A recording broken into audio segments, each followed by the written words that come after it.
Okay, before the break, somebody asked something about the solutions. Who was that? Where are they? Yeah. No, there was somebody else. Well, anyway, it was a typo, but it's all fixed. Let's continue with content. Okay. So now we have seen a way how to find subsequent positions, numerical integration. We see things fly apart. We will address that later. In doing the assignments, you probably have noticed,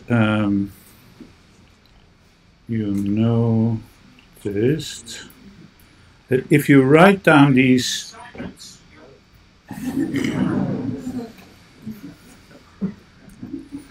I know this guy. I don't know. Okay, yeah. The structure of the equations is something like this: a mass matrix, then a matrix B, A, and 0. Well, you all know because you all did the correct answer in the quiz. And then here on the right-hand side we have like the sum of the applied forces, and then here, yeah, complex term. Term with x and x dot, and again x dot, because it's complex. Anyway, we saw that we noticed that A transpose is equal to B, plus or minus. It depends a little bit on how you define things.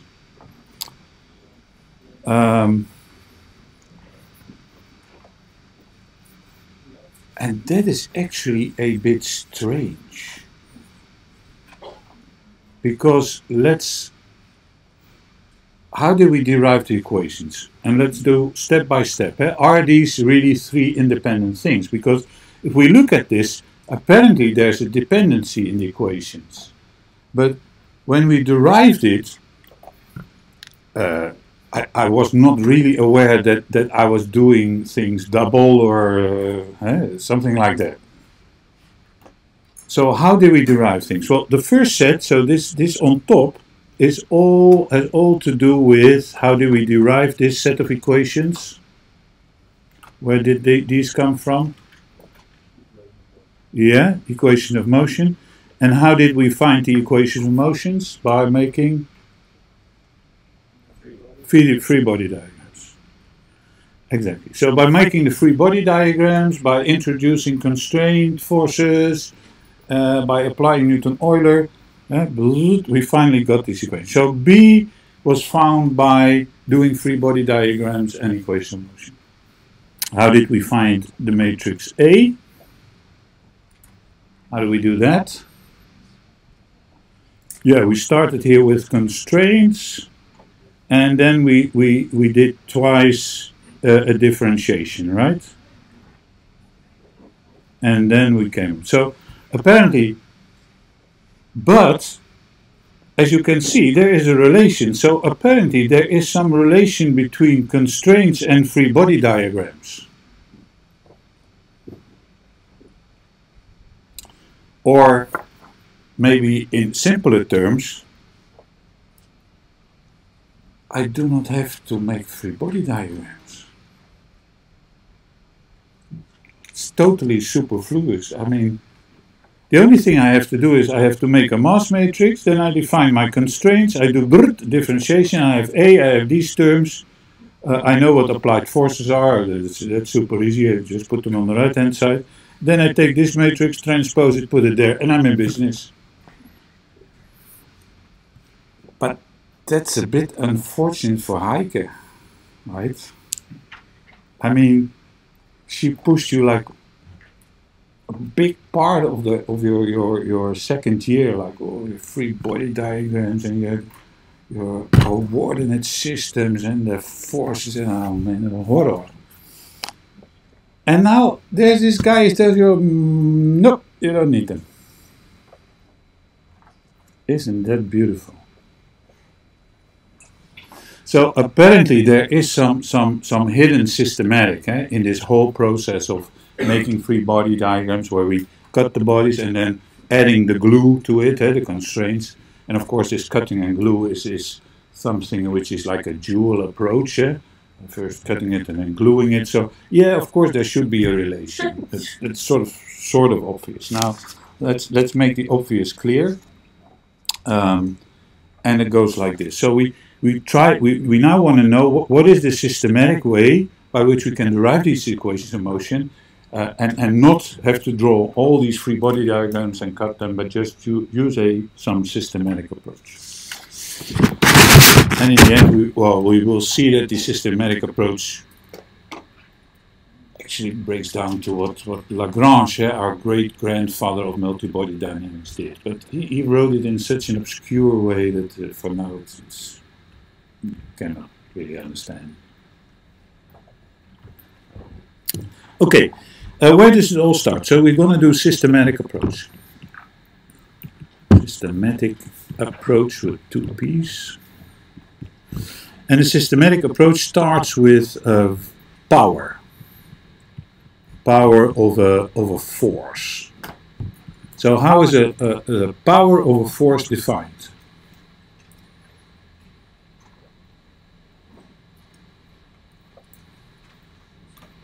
I have a body, I have a point, on the point I have a force. How do I calculate what the amount of the power is that the force exerts on the body? Yeah, I need for this point, I need to know what the velocity is, and then I say, well, F times this, times this vector, so you have to do something like this. You have to take the dot product of those 2 vectors. So you take the vector and then the dot product with the velocity, and you say that is the power exerted by the force on the body. And you actually need that whole statement to say, is it power which I put in or get out? Okay. Now, what is, and for power, I mean, you can have a number of forces, and you can, power is like a scalar thing, and you can add power and you can subtract it. It's a nice linear thing. So, what is virtual power? Virtual power. So, P, virtual, then I put a V underneath, and I say, well, virtual power is, again, the sum of these forces, and then over I times, yes, some virtual velocity. So it's not the real velocity, but it's a virtual velocity. So it's a hypothetical one. And I take some velocity distribution which has nothing to do with the current velocity, but is some hypothetical velocities. Now, most of you know, are not used to this notation, but they know a thing with Greek symbols. For some reason, if you want to make it complex and mythical and really hardcore mechanics, you introduce Greek symbols. That's the way it is. If there are no Greek symbols, it's sort of simple. Latin mechanics is no problem. The moment you put in Greek, then something like the European Union, right? Okay, delta P is, well, the only thing I have to do, I have this force, and then, what was it? Sum of all the force I have, and then I put this delta here. And So this is usually the notation where we say the virtual power is the force times this velocity. Now, actually what I now want to do, I want to make a short break. I want to skip all the vector notation and I want to change to index notation. Because I hate to write this F transpose X. What I really like to write is like Fi X or X dot I. And that is a shorthand notation for the sum of Fi X dot I. Which is actually this, or maybe I should have put a J here for clarity. Point J. J, this is J. This is J4. So this vector notation is a bit cumbersome. I like index notation where if there's a repeat on the index, it means that there's a summation. And I don't want to write that summation, so this means a summation. This means dot product. And if I then, don't go away. If I, for instance, have a matrix equation, A times X is Y, well, how do you write that in this index notation? You write A, and it has two indices, J, and then the next one is J, because the summation is over this index, and then the outcome is an I. And the really complete notation would be the sum over J is 1 to whatever n, or A, I, J, X, J is. But I hate writing all this stuff, so I'm going to use this notation. And there, in the book there's an appendix on it, and then you can learn how this works. Okay, so now I can easily write down what virtual power is, again, so virtual power. And I will follow the things which you make elegant, complex mechanics out of it. So we'll use the delta. Fi delta X. So that is virtual power. And now there's a very important statement. And the statement tells me something about equilibrium. It tells me the system is in equilibrium.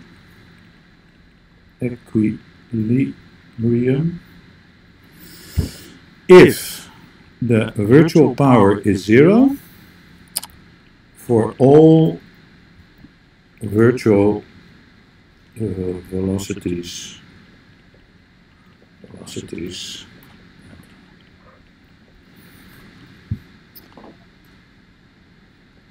that is the statement. Now, it sounds a little bit like an open door thing. Are we interested in equilibrium? Well, we're not really interested in equilibrium. We want to see motion. So, well, we want motion. But there is a sort of a trick, and there was the other guy, what was it, D'Alembert. D'Alembert was a smart guy. D'Alembert, he knew statics works like this. And that's what everybody knows. Sum of the forces is 0. That's statics. You take a system, you have a whole set of parts, and sum of all the forces on all the parts, or whatever. Then it's in equilibrium. But he wanted to do dynamics, and in dynamics that's not the case, because in dynamics Newton tells me, oh, the sum of the forces is mass times acceleration. But D'Alembert was so used to doing statics problems, and he was very good at it, that he thought, well, I want to stay within the world of statics. So, and there's a trick actually.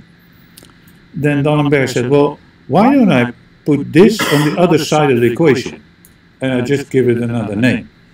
So I define a thing which is an inertia force, and I define it as minus mx double dot. That's D'Alembert's invention.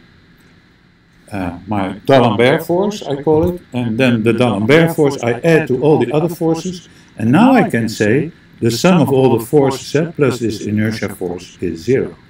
And instead of having a dynamic problem, I now made sort of a static problem out of it. I mean, it's all accounting, of course, and putting money from one bank account in the other and then back again, sort of like drugs trafficking, or I don't know, witwassen. What is it in English? Witwassen? Money laundering, sorry, yeah, of course. Money laundering, it sounds all a bit like money laundering. But anyway, I can use this statement about equilibrium now for a dynamical system. So if I write that down, then this statement on equilibrium, I can say, okay, with this virtual power expression, how does that work then? Well, the virtual power expression, delta P, is now, I have forces, applied forces, this Fi, and then I also have these inertia forces, I, and then times is delta. So that is now taking into account these inertia forces, and I should define then what they are. This is some Mij x double dot j, with the minus sign. Thank you. Okay, so having that out of the way, then the next step is, okay, so dynamic equilibrium. How does that look? Dynamic equilibrium.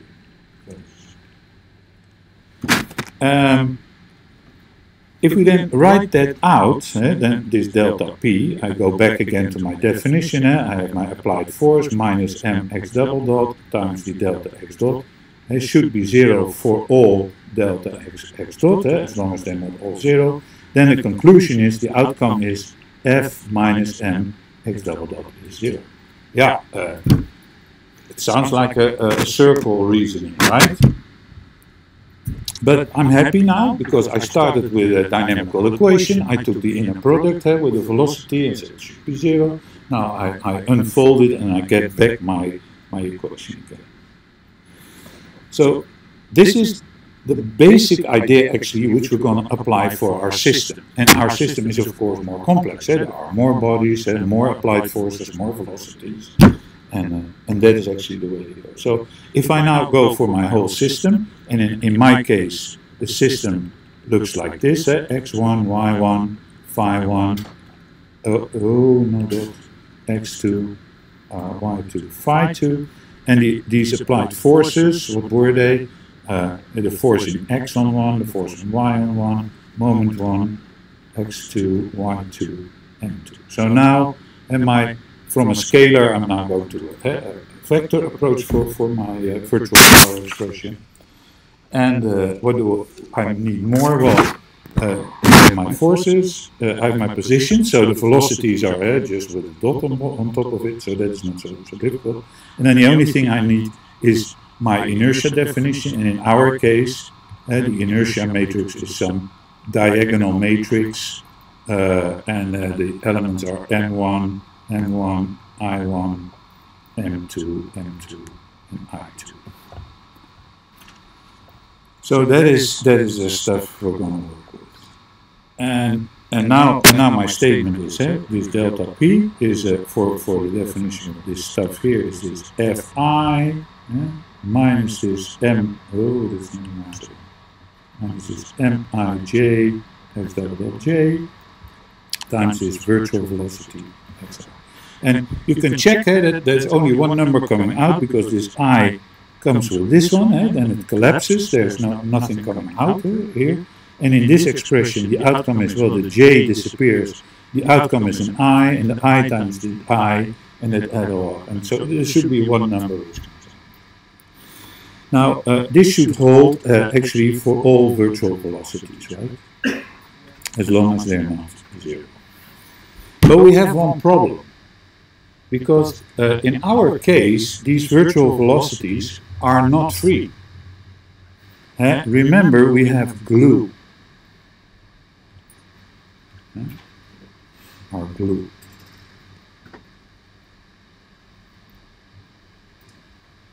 And the glue, in our case, were the constraint equations.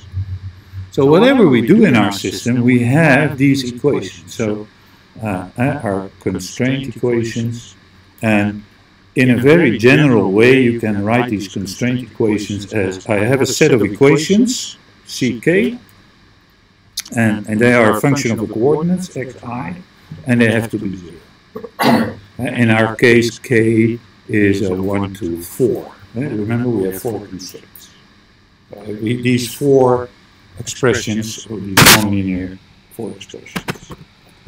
And of course, this whole stuff only holds if you fulfill the glue. So these virtual velocities, they have to fulfill the glue. So we should glue these in some way together. Now here we have an expression for what the coordinates should be. So the expression for the velocities, what are the constraints on the velocities? Constraints on velocities. How does that go? Well, then we just differentiate this guy, right? So we do C dot K of xi should be 0. And we can expand that because this is a function of x. And then first we differentiate to x. So dck dxi. And then times x dot I should be 0. So we see nice linear expressions in the constraints on the velocities. Linear in the velocity, not in the coordinates, but linear in the velocity.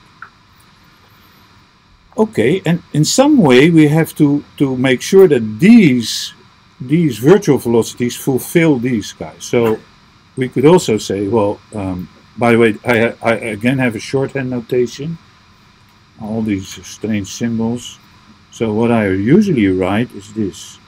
ck, I, x dot I is 0. Meaning that my shorthand notation is like this. dck dxi, I write as c, comma I. That's my shorthand notation for it. So partial derivatives are with a comma. I didn't use it. It's an Einstein notation, Einstein index notation, summation convention, and the comma for differentiation. Okay, so these are the constraints on the velocities. And of course, for the virtual velocities, well, as I explained, you can put an index like v for virtual, or if you want to be elegant, you use your Greek and you say, well, ck I virtual should be 0. So we have, on the one hand, that our virtual velocity should fulfill this, this constraint, and how many constraints do we have? In our case, we have 4 constraints. So there's 4 constraints on, how many velocities do we have? 6, yeah, 6.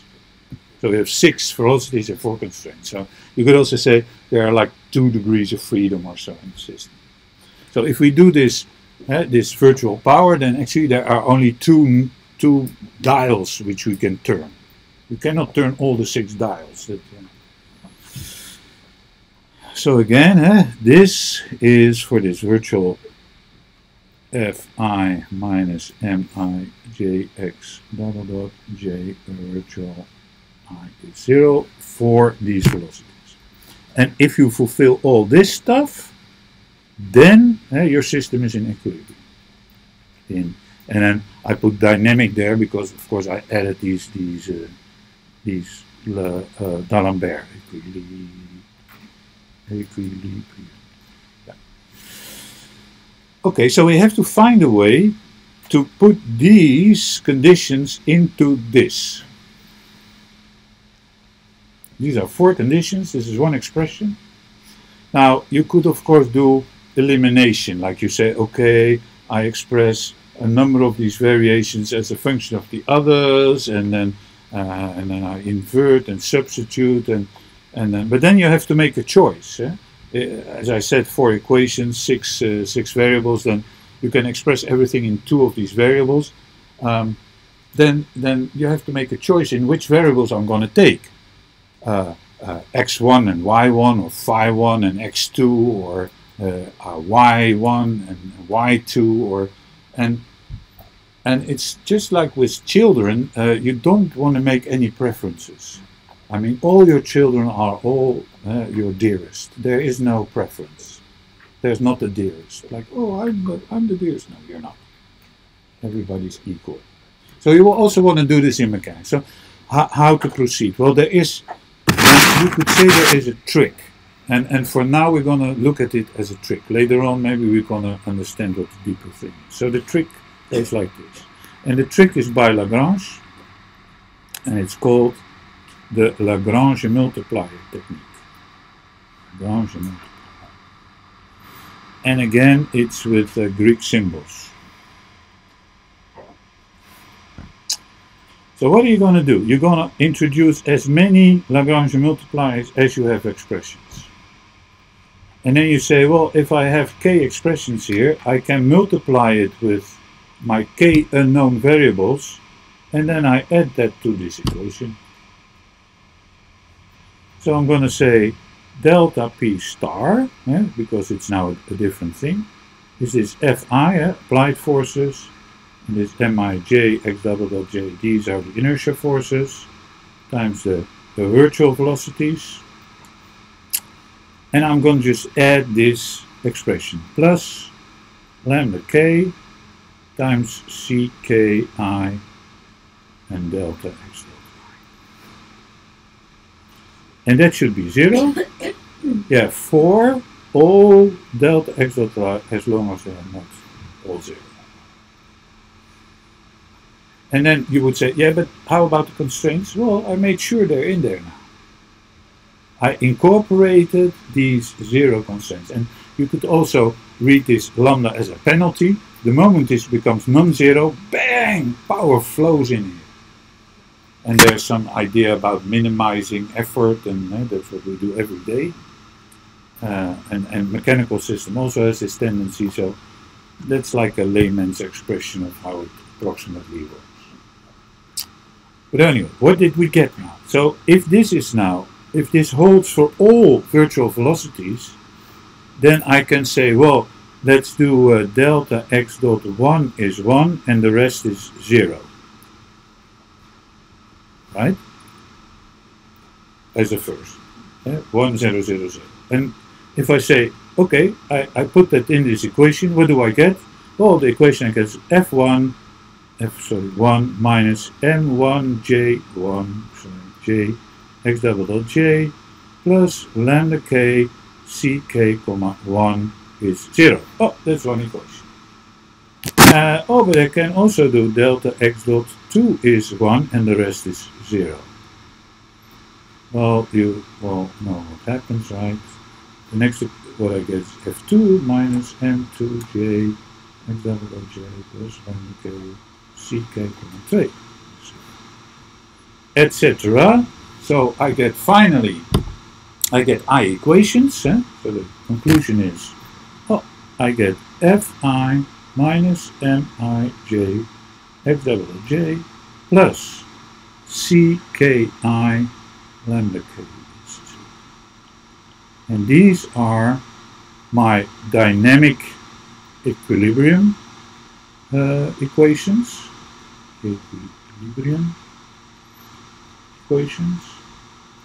Or in other words, they are our equations of motion, right? We see mass times acceleration, we see applied forces, and then we see stuff. Lagrangian multiplier stuff. Okey-doke.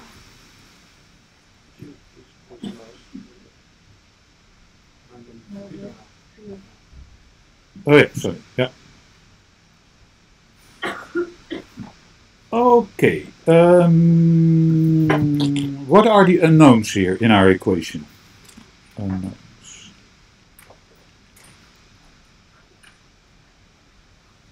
Do we know the applied forces? Yes. Do we know the mass matrix?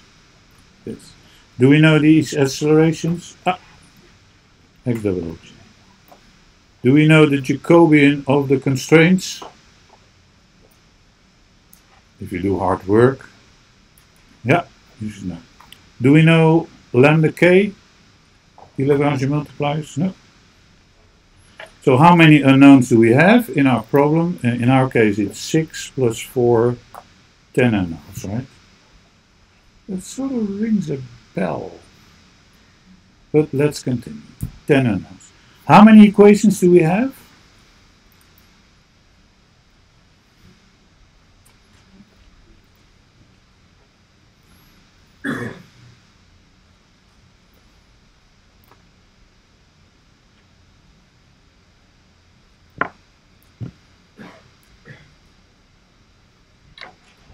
1, 6.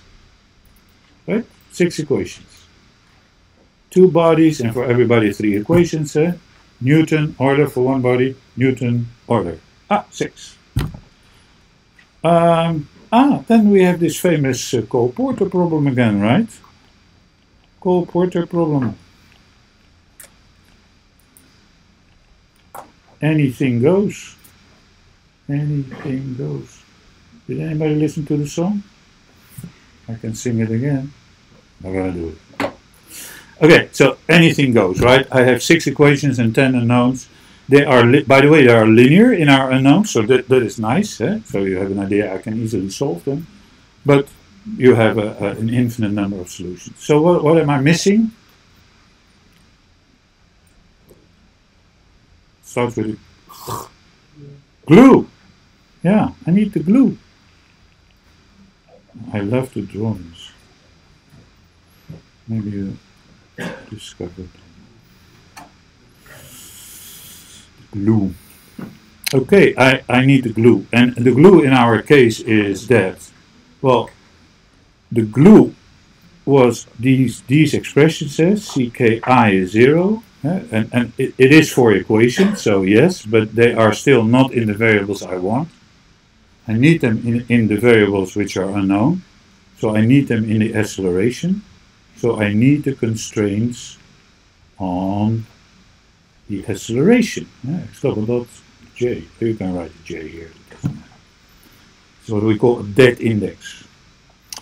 Okay, so X double dot J, so we need the constraints on that. But it's easy, you take this one and you differentiate that twice. So if I do it once, I get CKI X dot CKJ X dot J is 0.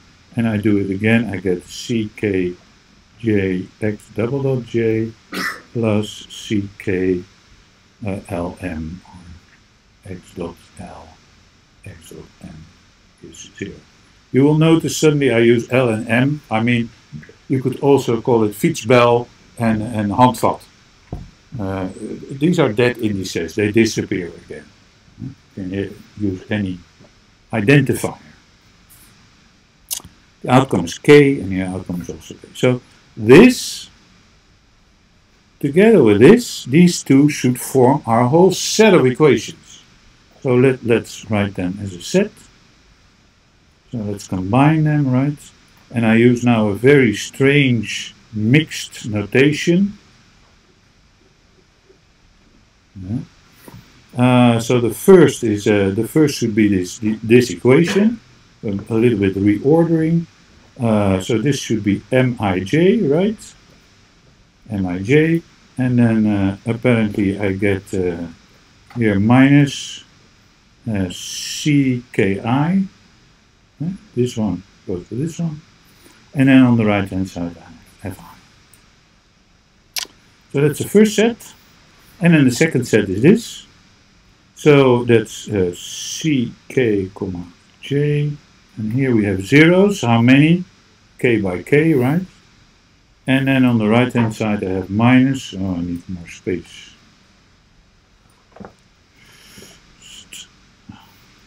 Minus, what do we have? CKLM X dot L X dot M. Bless you. So this is now our. No, go away. This is now our set of differential algebraic equations of motion. And usually we write this as DAE, differential algebraic equations. And we see that the thing which we started with, like this matrix is identical. If you write it in matrix vector form, you would have to write M and then C and then C transpose and a 0 here. Sorry, yeah, I'll get to that in a second. So I now go back to my and here I have to write minus C2. I don't know how to write that in matrix vector form. Some set of terms. Now, seeing that if I identify CKJ with the C matrix, that this is the transpose, you can only do that by looking at the order of the indices. So bear with me. Let's start with this one. So if I think of the first index as a row and the second as a column, right? Because we want to talk about matrices.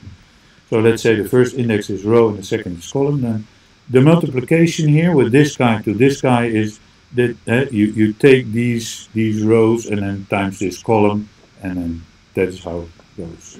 That's the second index. But now look at this multiplication. So CKI. So the index now for the multiplication is the first one, the K. And that means that you actually use the transpose of that matrix associated with this guy. Now, this K index is not here, but it's here. It's the row. And if you do the row numbers for addition with the matrix vector, then you do actually the transpose. Anyway, just do homework 2 and you will see how that all works out. Final statement. What is the main benefit of this everything? Main benefit of the systematic approach?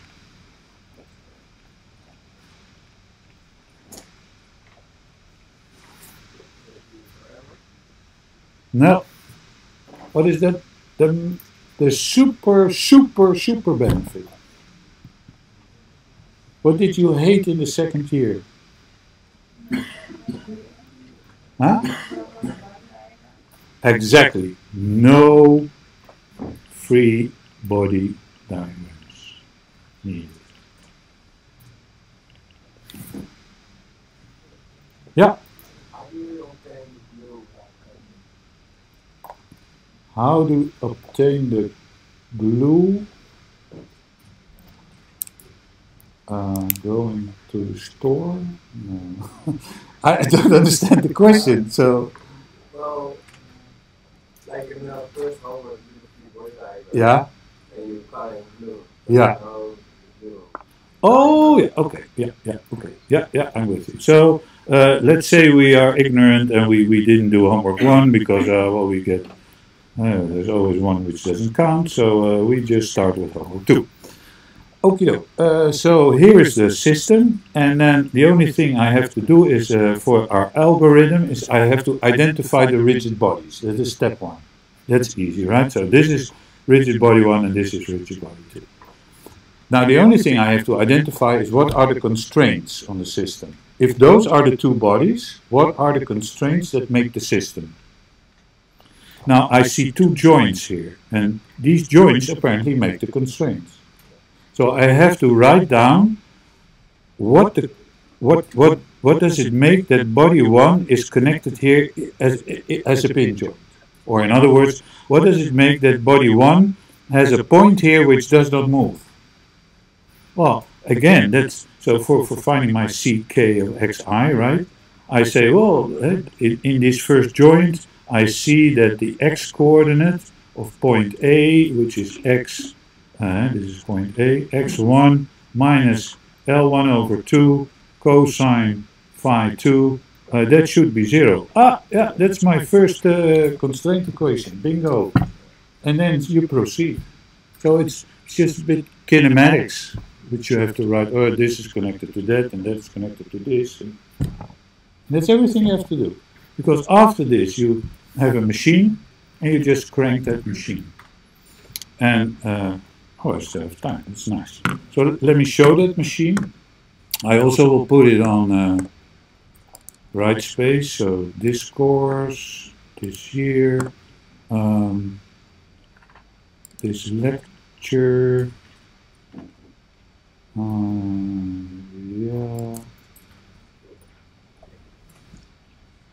and that is okay. So here I have made a MATLAB file.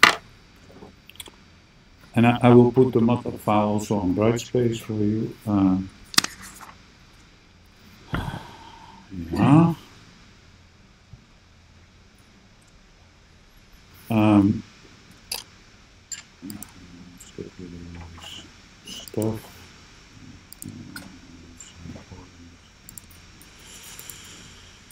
Okay, so use the symbolic toolbox to get the derivatives of the constraints. So I define some symbolic variables, and then I write them in a vector form, the positions and the speed, and I use for myself just some notational thing, like if it's a speed, then it's a x dot, but I don't want to write dot, so I use a d. So if this is x, this is x dot, and then if I see xd1, then that's x dot 1, right? That's the speed of 1. And if you use that systematic approach. Then the constraints, I just write them out. The difference in A is this, is that, and then y direction, and then two bodies being connected in B are these two expressions. And actually, this is all the knowledge which you have to put in. For the rest, it's all automation. Because you put then everything in one long vector, and then you calculate the Jacobian, so then you get nicely this matrix, this CKI, and then you can simplify it. And then the convective terms, just by definition, you say, oh, I take the Jacobian times the speed, that's the C dot, and then I have to take that C dot, the derivative with respect to x times x dot, and then I get my C2 terms. Now, if you would run this part, only this part, so you would run this part, then run the section, yeah. Then you get these expressions. So this is then your Jacobian, which you do cut and paste in your MATLAB script, and these are your convective terms which come on the right-hand side of your equation. Right? And then your mass matrix, you know, is diagonal. You have some forces. You press the button, and homework 2 is done. Almost, but to write it down and say why the answer is correct. But in principle. Now, it can even be even nicer than this, and that is you don't have to use cut and paste, but you can say I use a MATLAB function, which takes the symbolic expression cx and writes it in a file, and it will call cx function. And then I don't have to do cut and paste. Every time I want a Jacobian, I call the cx function, and every time I want a convective term, I call the c2 function. So how does that go? So let's run it again. Then apparently it made two functions, the cx function and the c2 function. Looks like a MATLAB course, whatever. So now I suddenly have two functions, so let's focus at the cx function. It doesn't look like what I saw on the screen. If remember, here is this Jacobian, which we remember with ones and zeros, and apparently that's also here. Yeah, yeah, it is here. 1 0 minus 1 0 0, and then so one long line, and then it does a reshape, and it has all kind of intermediate terms. So, but it should work. I mean, it doesn't matter if it's nicely put or not. I mean, this is the function, and the same for C2. Yeah, this is the C2 function. It's interesting, by the way, to see what the input parameters are. So let's go back to the Cx. In principle, you would say the Jacobian is a function of a number of parameters, physical parameters, and all the coordinates. But here it discovered that it's only a function of phi1 and phi2. It doesn't need x1, y1, x2, or y2 for some reason. It only needs those two angles and the two lengths. It's apparently enough. And that's of course right because, oh, the Dominique rule.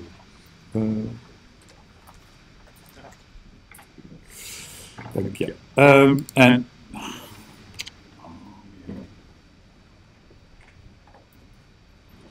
is die er al?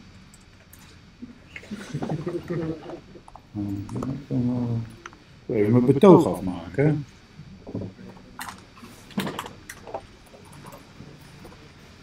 Oh, hier is hij misschien.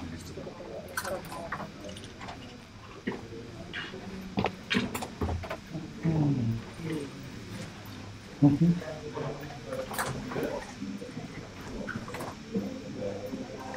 Oh ja, it's time dan. Okay, yeah. Sorry for the yeah. Okay, see you all next week.